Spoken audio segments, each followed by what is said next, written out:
Sumi, mas apareci. Estou cá aqui de novo, como eu havia dito a vocês. Ia dar uma sumidinha por causa da minha cirurgia, do pós-cirúrgico e tudo mais. Mas agora voltei e venho contar pra vocês como é que foi essa experiência.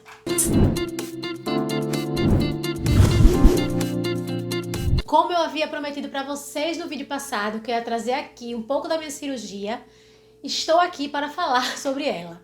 Não consegui filmar muita coisa, na verdade não consegui filmar quase nada, porque assim, foi uma correria triste e negócio de hospital, com esse problema de Covid, enfim, foi um buruçu.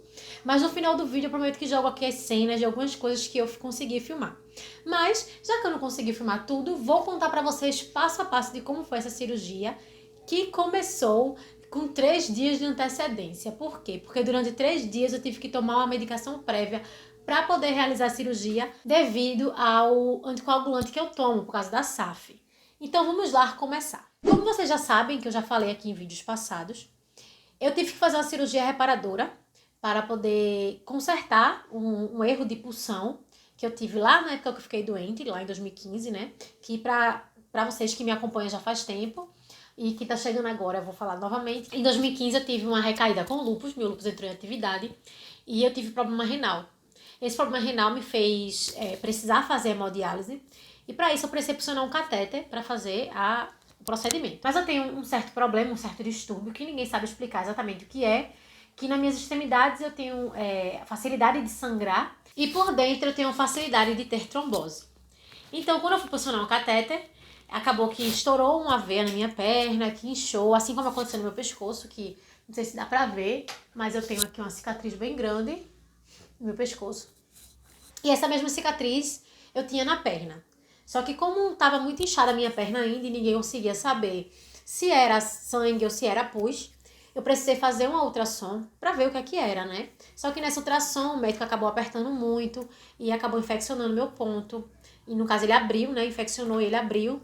E como estava infeccionado, a gente não podia pontear por cima, então ela cicatrizou aberta. Desse jeito aqui que eu vou mostrar pra vocês.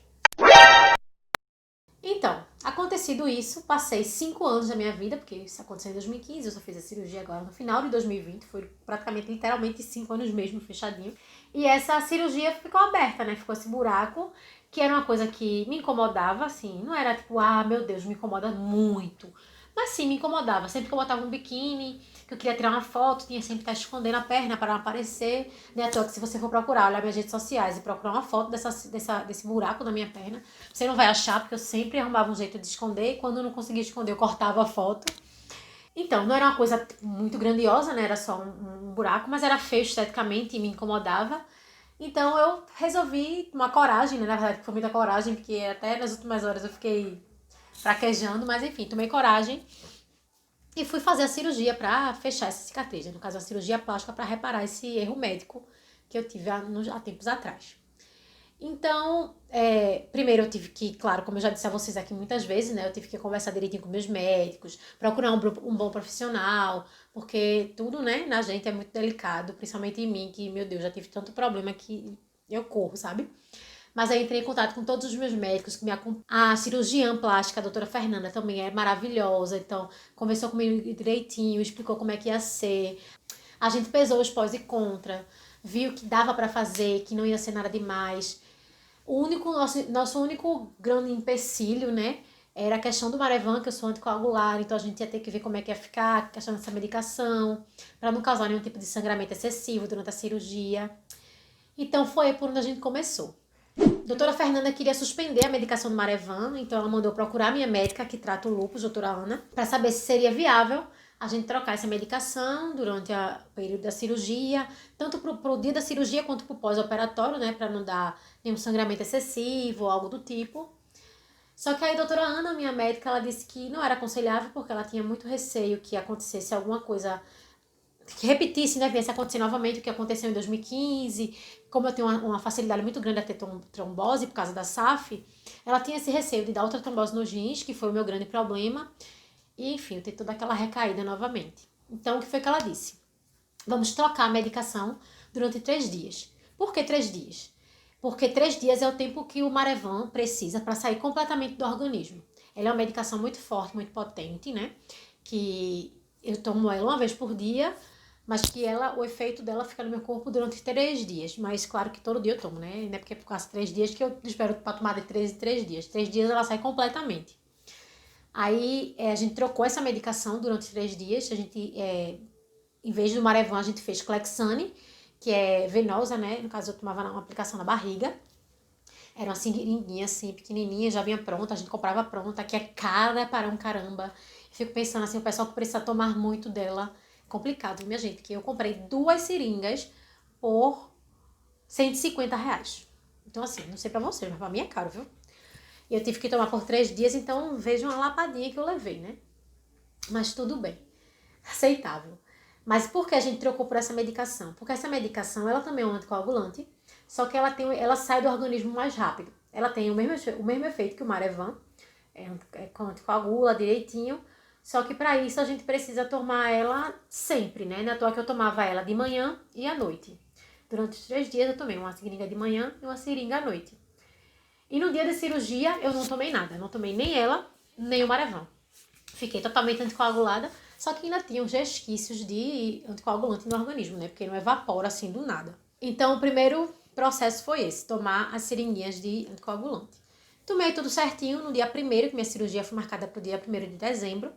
Eu fui para o hospital, me internei de manhã logo cedo. Cheguei no hospital, tomei banho, fiquei lá me esperando. Assim, mesmo assim, né? Foi aquele processo de dar entrada de internamento e esperar. E eu com fome, né? Porque eu não podia comer, tava sem comer desde o dia seguinte, ou do dia anterior. E foi, lutando com a fome, torcendo para que a cirurgia fosse o mais rápido possível, né? Porque ela disse que seria tarde, mas ela não especificou o horário. Então, lutando para que a cirurgia fosse o mais rápido possível e a gente foi fazer. Entrei na sala de cirurgia, eu era 2h30, super nervosa, eu chorei muito, minha gente, subi chorando. Mas a equipe médica era incrível, sensacional. A anestesista me acalmou, conversou comigo explicando que eu não poderia, porque assim, as únicas opções de anestesia que eu tinha era a geral, a local e as anestesias que a gente toma na coluna, né, que é geralmente quando a pessoa está quando vai ter neném, que é a peridural ou a RAC. Por conta do Marevan, eu não podia tomar nem a peridural nem a RAC. Não sei explicar exatamente o porquê, mas a anestesista falou que não era um risco para mim por causa do Marevan. Então as opções que eu tive foi a geral e a local. E ela não queria me dar a geral, porque ia precisar entubar, ia ter que esperar todo aquele processo da anestesia sair do organismo. Ela disse que era uma cirurgia muito simples pra gente tomar uma geral, então a gente foi pra opção da local. A local, tomando a perna normalmente, e me dava um sorinho na veia pra poder ficar apagada, né? Eu não apaguei totalmente, né? A médica disse que durante a cirurgia inteira eu fiquei falando. Mas assim, tava inconsciente, não tava sentindo dor, até porque também tava anestesiado no local. E foi uma coisa muito simples. Eu entrei na sala de 2h15 e saí, voltei pro quarto novamente, eram 4h30 da tarde. A cirurgia durou cerca de 1 hora e um pouquinho, não foi mais que isso, né? Porque teve todo aquele processo de eu chorar, calar minha boca e botar anestesia, eu realmente apagar para poder começar a cirurgia. Mas foi bem tranquila.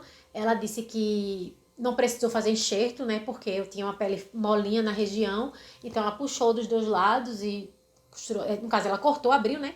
E assim, o buraco ele era mais ou menos assim. Só que ainda tinha todo o resto da cirurgia, porque foi uma cirurgia bem comprida. Não sei se dá pra vocês verem aqui pela foto o tamanho dela direitinho. Mas ela era bem comprida, então ela rasgou a cirurgia inteira de novo pra poder costurar ela bem bonitinha. E agora ficou uma coisa linda, porque ela ficou bem fininha, sabe? Daqui pro final do vídeo eu mostro pra vocês como é que ela ficou agora.